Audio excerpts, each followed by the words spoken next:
Howdy, folks. It is Diecastbuffet here again. What a insane finish to the New Hampshire race today. And I don't think anyone expected Eric Almirola to freaking win New Hampshire. This was one of those just crazy freaking races. It kind of reminds me of some of the Daytona 500s where some crazy crash happens, a weather delay, something unusual, right? And you just know something cool is going to happen. A crazy start with the rain. Should they have not even started the race? Should they call the caution earlier? Some sort of miscommunication there, but it took out two big contenders pretty early on. Truex wasn't 100%, and of course Kyle Busch, who was your pole sitter, who was just dominating the first 9 laps. He was taken out super early. Wow, what a freaking start to that. We have a big rain delay. Drivers are not happy about it. Brian Blaney, Denny Hamlin, they would go on to have some pretty good runs later in the race. They survived that first calamity. But wow, man. Eric Almirola gets his 3rd career win. And I don't think anyone expected him to win today. Look, the guy's 27th in points. A lot of people are upset that he's going to be in the playoffs. But I mean, look, he absolutely dominated and whooped. He earned it. This wasn't the fog comes over Pocono and you park in a garage area and you win a race. It's a win. It's a win. It's a win, right? Doesn't matter if it's Winston Cup, Nextel Cup, Sprint Cup, Monster Energy Cup, or Cup Series. If you are first at the end of the race, it is a win. It just happens that way.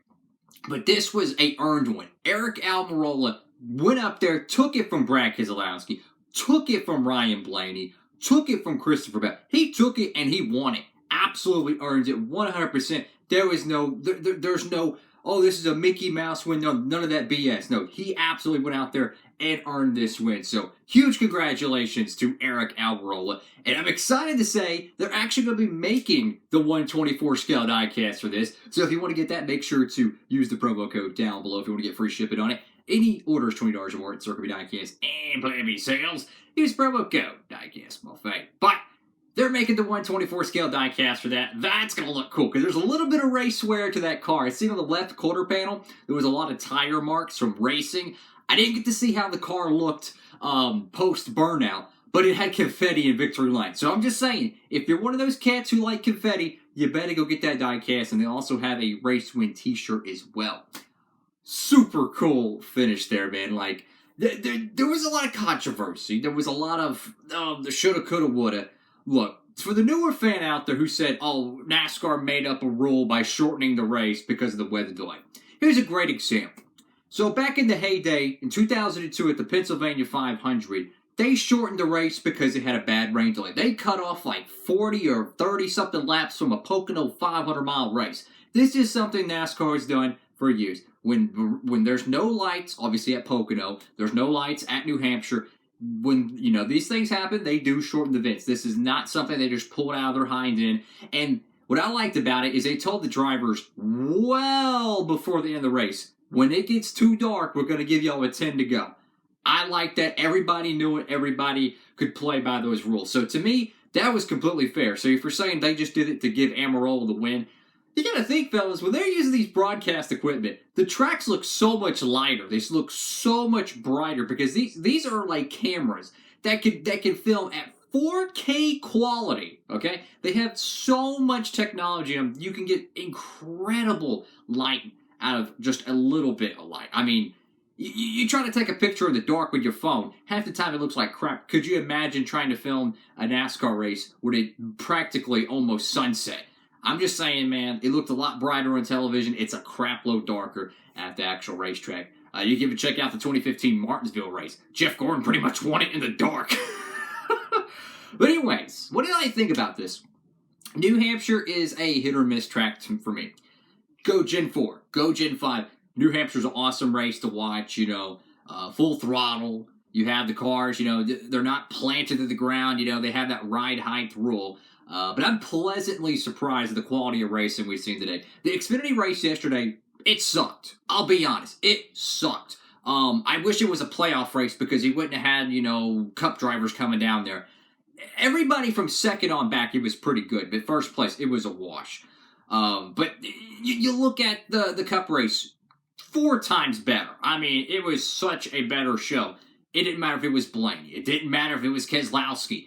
Eric Almirola went up there and took it. I mean, this cat, I could not believe he was running down Ryan Blaney. We're talking about a guy in one of the best Ford equipment cars in the freaking country right now, okay? Stewart-Haas Racing is almost running Roush Fenway level this season, okay? They are not the top echelon team that they were last year, winning 9 freaking races with 1 car. The fact that Eric Almirola is the first Stewart-Haas Racing car to win is absolutely insane, okay? Put this in perspective. Kevin Harvick won 9 races last year. He probably could have won 10 if you know, a few things go here and there and Denny Hamlin doesn't win 7 races. But the fact that Eric Almirola is the first Stewart-Haas Racing car to win, if someone put a bet on that back in February, they're going to be bringing home a Brinks truck. Let's just say that. That's why this season is just incredible. This season is insane. Part of me hopes that they just bring the Gen 6 car back for next year because there's something about this car right now and the tracks and the schedule that is just chaos. This is another point I want to touch on here. The playoff bubble is just boom. This was pretty much Michael McDowell winning the Daytona 500 in July. That's how big of a impact this basically had because you had a driver who's 27th in points, man. They've had the absolute worst luck. I mean, this is Eric Almirola is not the best driver in the world, but he's had some incredibly bad luck. You got to think about it. How many stupid things have just happened, and then nothing happens to them, and then they don't have any speed. They don't have practice. So if you have one bad week, guess what? You qualify bad the next week, and then it compounds and just keeps going and going and going until you get to a road course where you can qualify. So it is a really tough year for a driver to get out of a slump. Well, go out there and win at New Hampshire, which is pretty much a playground for championship eligible drivers. Like the cats who go Final 8 generally do good at New Hampshire. So he just went up there. He blew the doors off the water. Or the water, whatever. He destroyed that 2 car. He destroyed that 12 car. I couldn't believe it. I could not believe that 10 car just won that freaking race. Wow. So let's talk about the bubble here. Kevin Harvick was like 160, 170 points. This cat was good. He was good. This dude's 84 points over the cut line. Think about this. With 4 races, you got what? You got Michigan. He'll probably win that. Who knows? You got the Indianapolis road course. Who knows what's going to happen there? You go to Watkins Glen. That's the Chase Elliott playground. Martin Truex Jr. playground. Who knows what's going to happen there? And then you have Daytona. If Kevin Harvick does not win one of these 4 races, and let's say he's a DNF early at Watkins Glen, well, let's say you know how Tyler Reddick has won some stages at these road courses. What if Tyler Reddick, being 5 points to the good, goes out there and wins a stage, finishes in the top 5, and he gains 40 points on Kevin Harvick with an early exit? That 84 points is going to quickly be only 40 to 50 points. What if Austin Dillon? What if they say Richard Childress Racing tells their teams, just go for it. Go for stages. Screw the win. We can get Kevin Harvick out. That's what I'm saying. If Harvick has one mulligan or one hiccup, anything, RCR can legitimately leapfrog them. I'm just saying, man. 4 races, 3 wild card events. It's going to get crazy, man. I don't think Watkins Glen's going to be that crazy, but the Indy Road Course, I think we're going to see some shakeups there. And then Daytona, I mean, I'm just saying, man.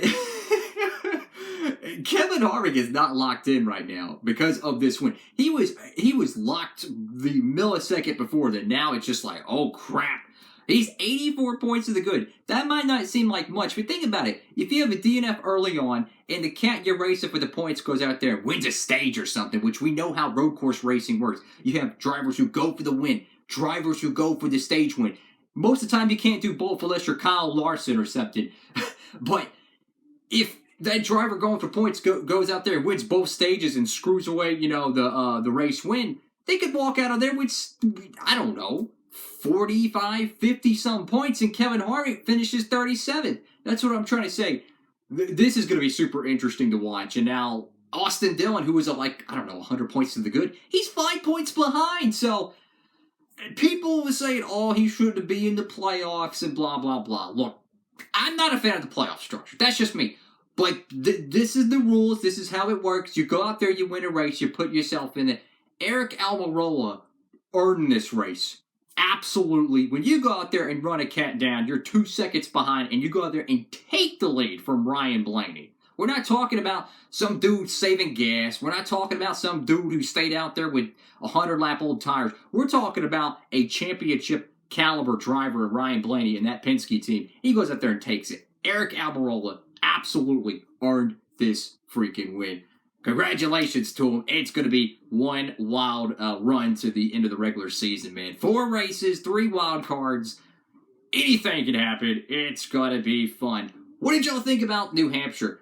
I was thoroughly surprised. I really think the rain and just taking out some of those top cars early on was the best thing that could have happened, honestly. It sucks if you're a Truex fan or a Kyle Busch fan, but it equaled the playing field, and it really shook things up.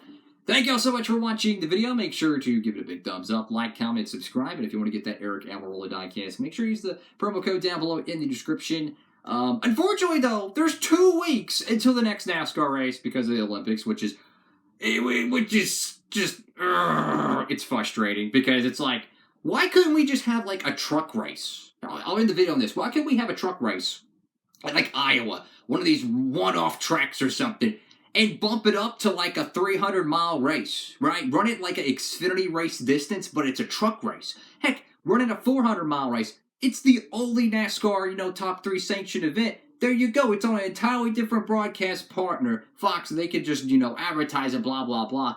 And at least the fans who don't want to watch every single thing in the Olympics get some racing to watch. Maybe even IndyCar, something. I'm just, 2 weeks with no NASCAR. That just sucks. Okay. Little rant over there. Thank y'all so much for watching. Hope you're having a great one. Diecastbuffet. Signing off.